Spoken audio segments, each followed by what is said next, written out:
quand, quand on entend son discours qu'on déporte des peuples sur le territoire américain, c'est pour prendre le contrôle, comme ce qu'ils veulent faire sur les terres Congo aujourd'hui. Oui. Mais il y a ceux qui ont compris, qui ont dit non, nous ne pouvons pas accepter ça. Il va falloir que nous allons sur le paiement des réparations au peuple Congo. Parce que ce pays-là, de Michael Jackson, avec les faux juifs, qui veulent tout prendre, qui pensent que le monde leur appartient, refusent de payer les réparations. Hein? Ils pensent que par la guerre, ils vont arriver à contrôler la bête de l'événement.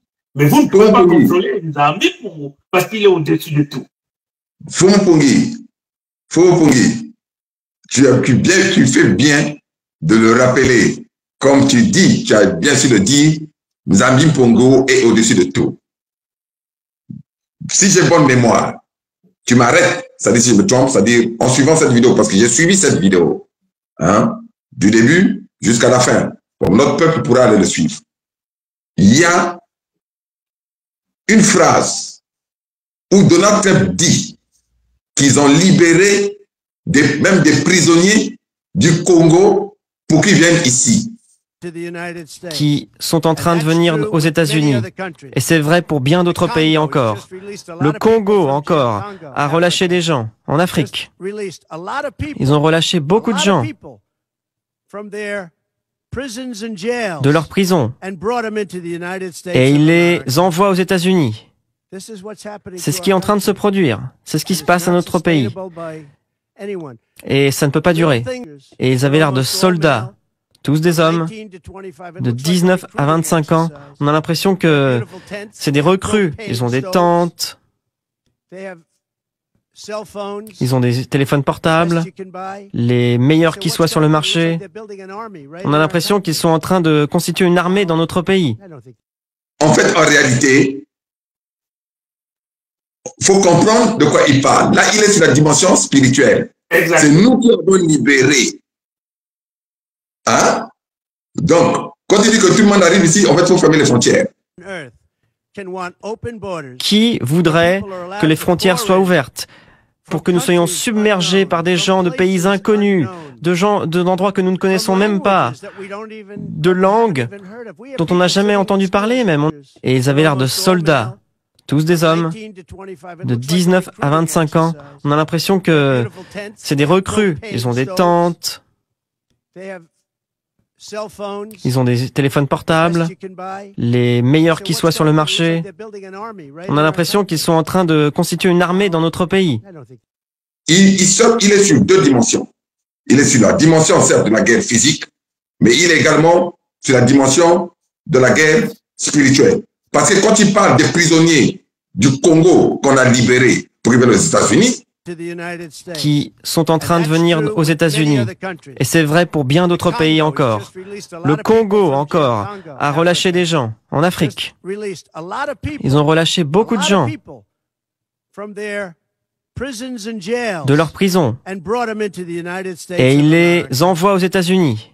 C'est ce qui est en train de se produire. C'est ce qui se passe à notre pays. Et ils avaient l'air de soldats. Tous des hommes de 19 à 25 ans. On a l'impression que c'est des recrues. Ils ont des tentes. Ils ont des téléphones portables, les meilleurs qui soient sur le marché. On a l'impression qu'ils sont en train de constituer une armée dans notre pays. Il dit ils ont libéré des prisonniers là-bas qui vont venir chez nous. Mais en fait, en réalité, nos ancêtres sont déjà là-bas et ils se tiennent debout. C'est-à-dire, eux-mêmes, ils savent, y compris à leur Maison Blanche. Mais ça restait. C'est les anciens prisonniers que nous, on a libérés. Tu as bien fait de ramener cette portion. Parce que ceux qui vont aller suivre ce discours de Donald Trump, il a insisté là-dessus. Qui sont en train de venir aux États-Unis. Et c'est vrai pour bien d'autres pays encore. Le Congo encore a relâché des gens en Afrique. Ils ont relâché beaucoup de gens de leurs prisons et ils les envoient aux États-Unis. C'est ce qui est en train de se produire. C'est ce qui se passe à notre pays. Et ça ne peut pas durer. Et ils avaient l'air de soldats, tous des hommes, de 19 à 25 ans. On a l'impression que c'est des recrues. Ils ont des tentes, ils ont des téléphones portables, les meilleurs qui soient sur le marché. On a l'impression qu'ils sont en train de constituer une armée dans notre pays. Il a parlé de Congo. Ils ont libéré des prisonniers. Et quand vous suivez ce discours avec l'œil de Kimuntu, vous ne comprenez que dalle.